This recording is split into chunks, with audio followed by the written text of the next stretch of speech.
Hell's Kitchen pushes chefs harder than any other cooking competition on television.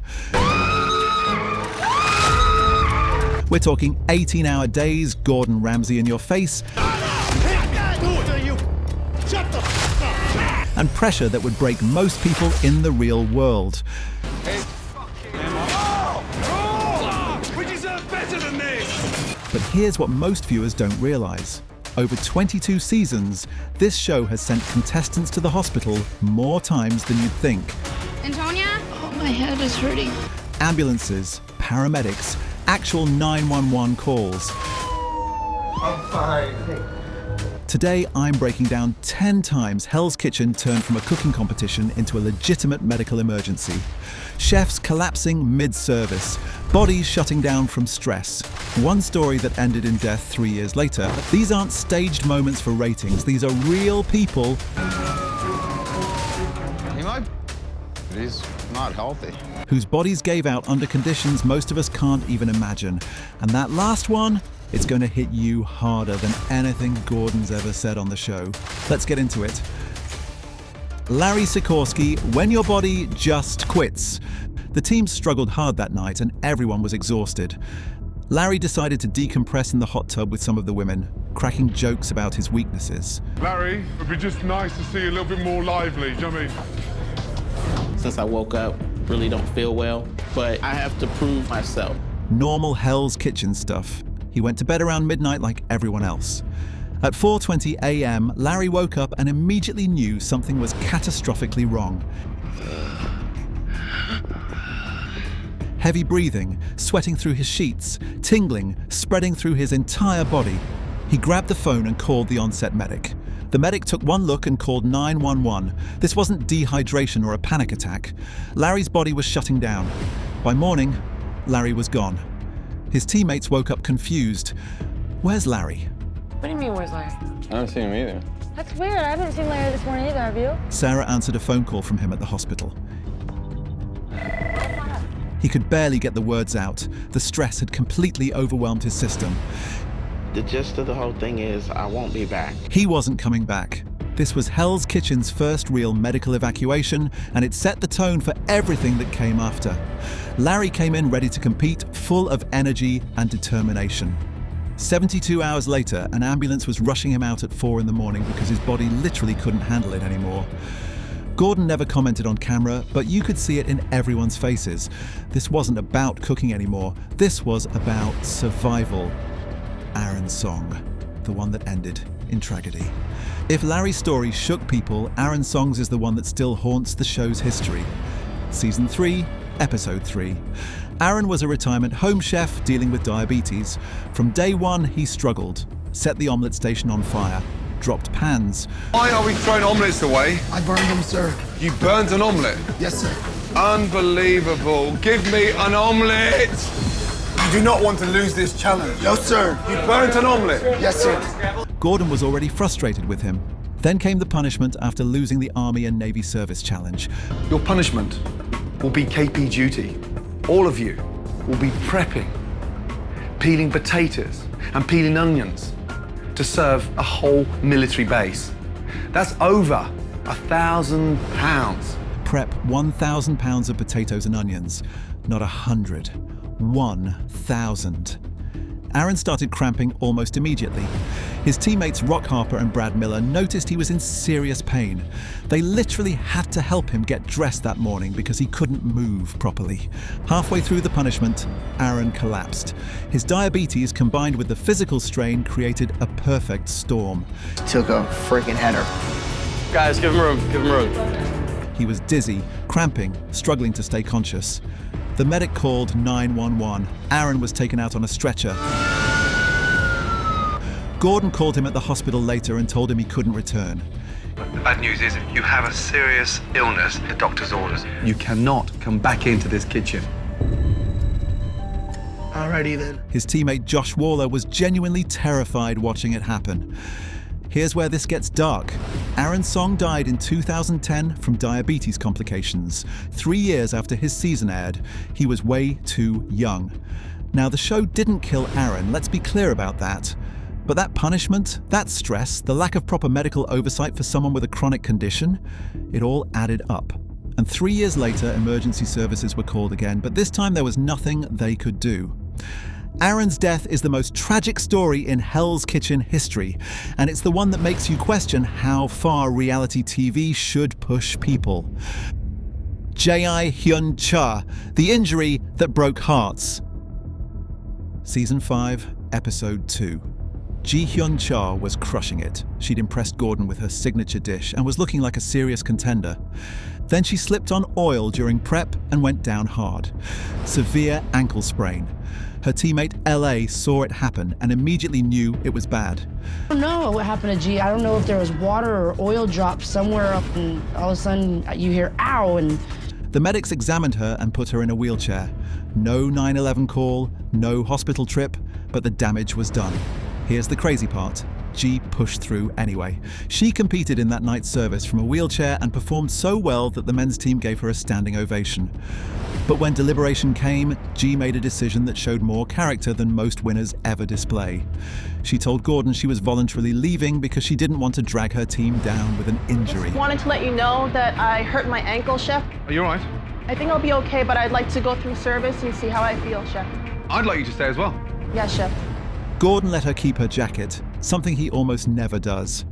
Andrea wheeled her out while the entire team clapped. Charlie held the door. G was crying, saying she could have won if she'd been healthy. One slip on oil. That's all it took to end what could have been a winning run. I will be able to pull through service. You know, I can't let my girls down. No dramatic collapse, no ambulance, just a freak accident in a kitchen where everyone's moving too fast and the floors are always slick. Robert HESSE, the man who couldn't escape. Robert HESSE is the only contestant in Hell's Kitchen history to have medical emergencies in 2 different seasons. Let that sink in. Season 5, Episode 11, Final 5. First time that my eyes have teared up. That's right. Robert's on a reward trip to Sea Blue Restaurant in Atlantic City when he starts feeling chest pain. His teammates notice something's wrong and alert production. Colleen, I'm a paramedic here on site. What's going on right now? Paramedics check him out and immediately recommend the hospital. Robert stays overnight and gets diagnosed with pericarditis, inflammation around the heart. The doctors tell him he's done, can't compete anymore. Yeah, how you feeling? Not good. Not good. What did the medics say? I have pericarditis, which is a swelling of the sac around the heart, which leads to heart disease.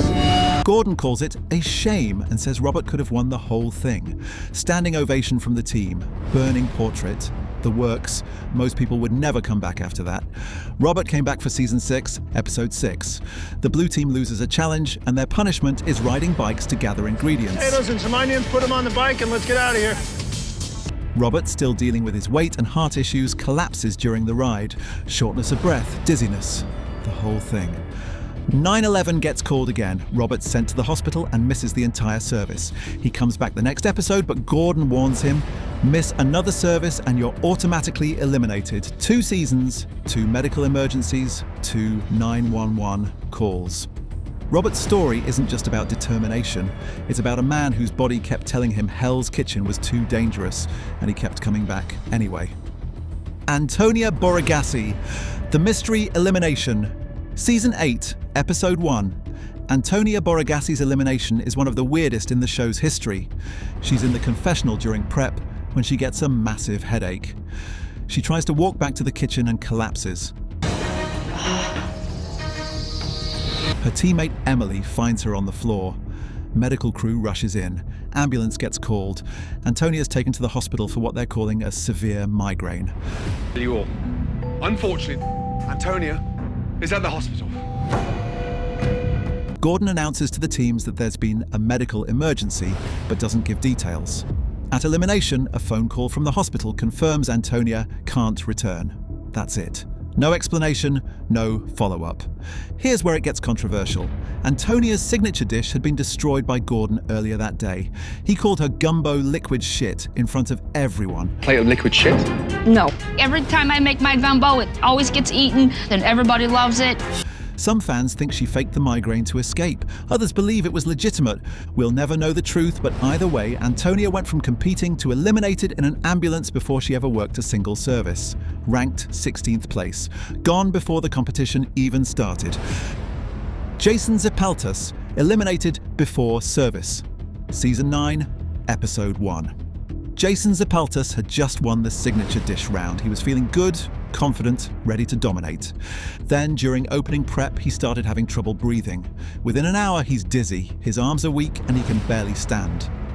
His teammate Will Lusberg helps him to the hallway where a medic gives him a breathing mask. It doesn't help. You don't really sound all right. Why are my arms so weak? Because you're breathing all crazy. The ambulance arrives and Jason's stretchered out to the hospital for bed rest.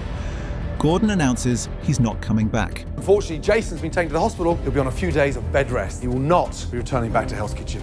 Jason ranks 18th place, eliminated before he ever cooked a single dish in an actual service. He doesn't even get a burning portrait. Imagine that. You win the signature dish challenge, you're pumped up, ready to prove yourself, and an hour later, you're in an ambulance heading to the hospital. Your Hell's Kitchen dream is over before it even started. Jason's elimination proved that the show's intensity can overwhelm you before you even get a chance to compete. Steve Rosenthal, When Punishment Breaks You. Season 13, Episode 9. Steve's team loses the Craps Challenge, and their punishment is moving a 650-pound halibut, 650 pounds. Steve powers through it, but the next morning he wakes up in agony. His knee is swollen, shooting pain every time he tries to move. He can't straighten his leg. Go straight like this. And it's like this sharp shooting pain right here. And this knee is like twice the size of this knee. The medic sends him to the hospital for x-rays. The damage is serious enough that Steve makes the call himself. He's withdrawing. The competition's going to get tougher. There's a lot of running around to do, more challenges. You cannot do it on one leg, and I am not comfortable with you. Gordon visits him and says he's disappointed but respects the decision. Even hints that Steve might get invited back for another season. Here's what people don't realize. Those punishments aren't just extra work. Moving a 650-pound fish isn't a character-building exercise. It's the kind of extreme physical labor that can cause real, lasting injuries. Steve's knee injury came from a punishment, not from cooking. That's how brutal Hell's Kitchen really is. BRET HAUSER, The Bathroom Emergency. Season 14, Episode 8. Oh, shit. Why? Why? BRET HAUSER's medical emergency is both painful and slightly embarrassing, but it was serious enough to end his run. Puts me in excruciating pain. Hey, he needs a medic back here. Brett's in the bathroom during prep when a slipped disc flares up. The pain is excruciating. His sciatic nerve is being pinched and he can barely move. His teammate Christine finds him groaning in agony. Paramedics get called. They examine him and recommend transport to the hospital, but Brett refuses. He signs a release declining the ambulance after his symptoms ease slightly. But the damage is done. He can't continue competing. Gordon visits the dorms and makes it clear, health comes first. You've done bloody well, okay? But I cannot let you continue. Kitchens are busy places. Last thing I want you doing. Brett ranks 11th place, visibly upset but understanding.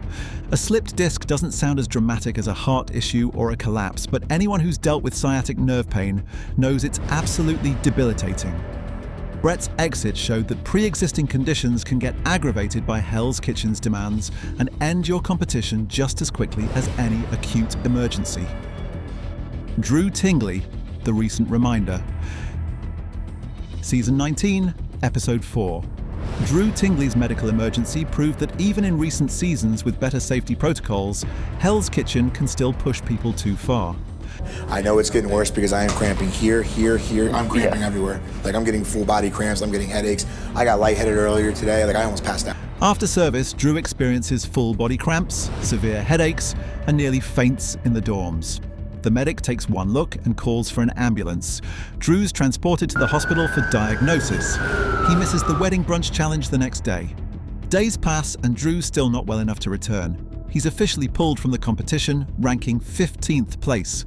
His burning portrait doesn't even air until episode 16. That's how prolonged his medical issues were. His teammates Mark Quinones and Josh Blue hoped he'd recover and come back, but it wasn't happening.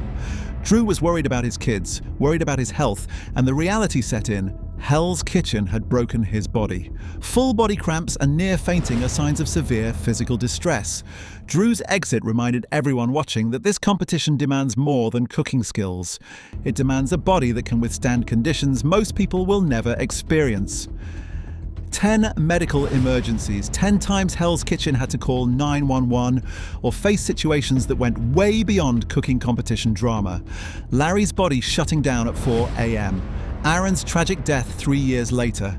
G's heartbreaking ankle injury. Robert's 2-season medical nightmare. The mysterious circumstances around Antonia. Jason eliminated before he could even compete. Steve's punishment injury.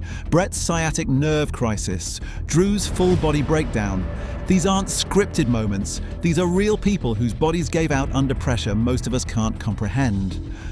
Gordon often shows a softer side during these emergencies, but these incidents also force us to ask, how far should reality TV push people? Where's the line between entertainment and endangerment? If you want more untold Hell's Kitchen stories that'll blow your mind, click the video on your screen right now. We are committed to releasing 2 videos a week. Like, share, subscribe for more hot plate banter.